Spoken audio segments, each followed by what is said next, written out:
Remember when Mufasa died? Or when Luke Skywalker's aunt and uncle were killed?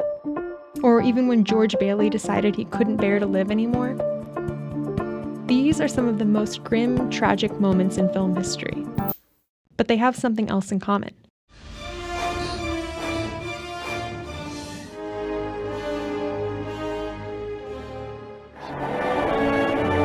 Help me, Clarence! Once you start paying attention, these 4 notes are everywhere.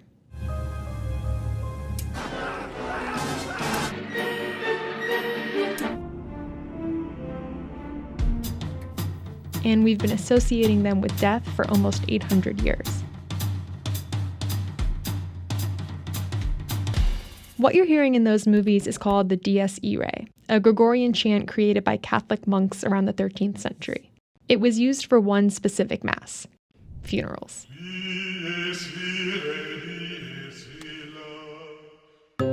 Dies Irae translates from Latin to Day of Wrath. That's the day Catholics believe God will judge the living and the dead and decide whether they go to heaven or hell for eternity. Really is this sort of fire and brimstone passage that's talking about the day of reckoning, where in essence the decision is being made whether you're going to heaven or you're going to hell. That's Alex Ludwig, a musicologist and professor from the Berklee College of Music who keeps a big list of Dies Irae references in movies. The musical material and the text combine together to create the sort of ominous sort of sense of dread. Over the next few hundred years, the church's influence spread considerably, and the Day of Wrath started popping up in works of art outside the church, like Mozart's 1791 symphony Requiem, influenced by the music of funerals. In 1830, French composer Louis Hector Berlioz took the Dies Irae's cultural capital to a new level. In his Symphonie Fantastique, he lifted the melody but left out the words.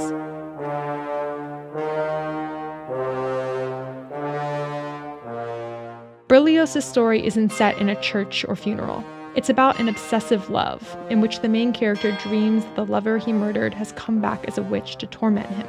The movement is called The Dream of a Witch's Sabbath, and so it's set at midnight in a graveyard, and there are all these creepy, spooky pieces of music, including the Dies Irae. What better piece of spooky music to play? Because this is a piece of music that already had these connotations behind it. Other great composers added versions of the Dies Irae to their works too, like Hungarian composer Franz Liszt's Totentanz, or Dance of the Dead, inspired by this medieval painting depicting suffering and death. Or Giuseppe Verdi's Messa de Requiem.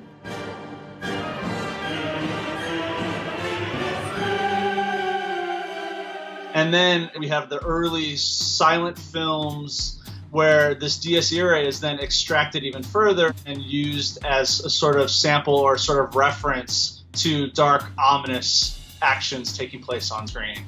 Silent films were often accompanied by full orchestras, playing songs that helped propel the soundless stories along. Like 1927's Metropolis, a silent German sci-fi about a dystopia full of robots and destruction, which uses the Dies Irae in a particularly dramatic moment.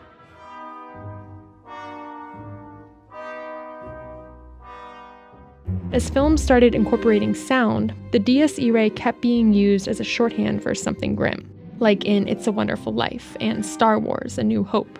But perhaps its most iconic use is in The Shining. Everyone knows The Shining is a horror film. It's like, that's the perfect signifier for the Dies Irae. The Dies Irae has come a long way from 13th century funerals to scary movies. That's because there's something about those 4 notes that make us feel uncomfortable. Let's talk about the music.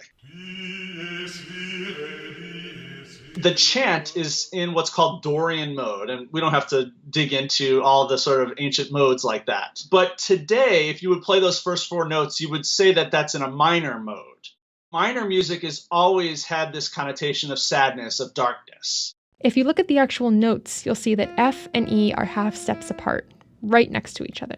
Our ears are trained not to like those sounds together. Plus, the notes descend, getting deeper as the phrase progresses. Musical lines that descend are sad, whereas music that ascends, that rises, is much happier. Combine these 3 things together and you've got an inherently spooky song, even without all the fire and brimstone. If you talk to a music professor like Alex, they'll tell you the Dies Irae is everywhere. And it is, but maybe not in places untrained ears will catch. The phrase has become so culturally ingrained that even a modified version, like the theme to The Exorcist, or a shortened version, like In the Nightmare Before Christmas, can suggest the same scary feeling. It's just that it fascinates me that this piece of music still gets used. I'm still hearing them. I'm still adding films to my list.